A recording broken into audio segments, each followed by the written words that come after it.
My favorite character, jbDAuchiha. He is so fucking smooth. He's even smoother than Loki when it comes to the ladies. If he did not have Levi before, he has her now. I mean, come on. You're under arrest for one count of complaining too much. I'm gonna throw your ass in the slammer when we get back to the crib. Still, jbDAuchiha just sealed the deal with Levi. Even Lily was like, yeah, that's my boy. He's about to get some of that when he gets back. jbDAuchiha is so fucking smooth this chapter. I'm telling you, if Levi and jbDAuchiha weren't a thing before, they are now. Like jbDAuchiha just moistened Levi up. When they get back to the guild, they're going to make a baby. I don't care what anyone says. If there's a time skip after the series, they're going to have children. This is one pairing that I'm like 1000% for sure of now. I mean, it was kind of established and hinted at before, but just jbDAuchiha's smoothness, man. Anyway, what's going on, my fellow Fairy Tail my doshis? Acnologia. Let me talk about this guy for a second. He came in, said, hey, you doing all this flashy shit? Shut up. I only need my fucking hand to deal with you. He didn't have to use any dragon slaying magic. He didn't have to turn to his dragon form. And God Serena just went out like that. And I guess a good thing to come from this is the 4 kings of Ishgard are still alive, so they can help out Fairy Tail in some other way somewhere else. But that guy who was about to attack Acnologia, I kind of wish he did, so Acnologia could have turned around and took his fucking head off, because I'm pretty sure the guy with the gloves, whatever his name is going to be a problem later on. But I love how Acnologia just came in, took down God Serena, and just walked away. Like, he didn't even pay like a single bit, a single ounce of fuck. He didn't give anyone else any attention, and just walked away. And I mean, the 4 kings of Ishgard and the other 2 Zerif underlings are just looking at him walk away, and he doesn't give a fuck. He's on to the next Dragon Slayer.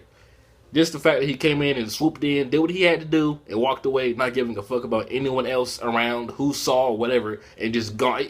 This is the big dick of Fairy Tail, of the series. This is the big dick dragon right here. And unfortunately, this chapter we really didn't get anywhere with Natsu. He's still in critical condition, or at least not waking up. So hopefully the next chapter at the end, he opens his eyes at least. But it kind of sucks to just see him lying there. I feel really bad for some reason. And the thing with Laxus, now originally when he inhaled all of that toxic fart gas or whatever, I expected him to become like a dual attribute Dragon Slayer. How, you know how like Natsu's lightning and fire and jbDAuchiha's darkness and or shadow and steel or whatever. I thought he was going to be like maybe poison and lightning, because we do know there is a poison Dragon Slayer, you know, Cobra or whatever. But no, Laxus gets poisonous fart gas cancer. So it basically seems like he's going to die after this. So because he's been hiding this for a while, he's been going off to who knows where, you know, coughing, probably throwing up and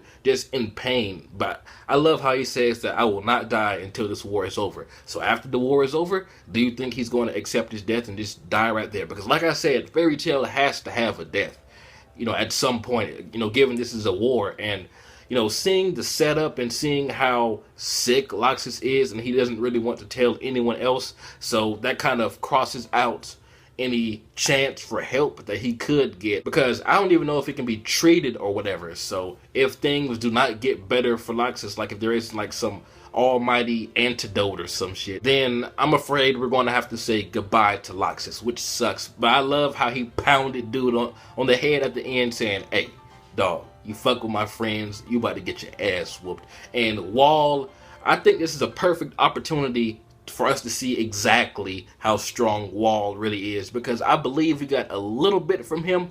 I don't really remember what all he did, but I do remember he did something, and it looked pretty damn epic. But hopefully he gets to go all out with Laxus, and just Laxus's resolve to not die after the war is over, and he's fighting for, you know, he's pretty much avenging his friends from getting their asses whooped or whatever. So I'm pretty sure Laxus is about to whoop Wall's ass. I really hope so. And what is it with this chick that just is obsessed with making females topless? Like when she took off Chariot's clothes, I'm like, this is a teenager. Like you can go to jail for that, you know? But I really enjoyed seeing Wendy come in there and kick that bitch in the face. The Sky Sisters are about to go in.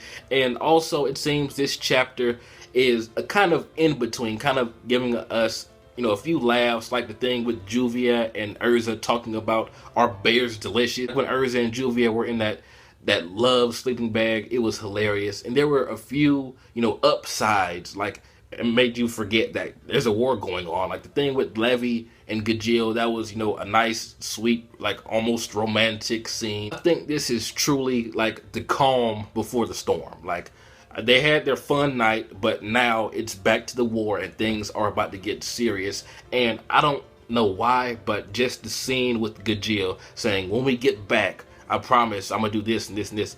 This, in other anime and manga, this usually symbolizes the character's death. Like the person that says, I promise to do this for you when I get back.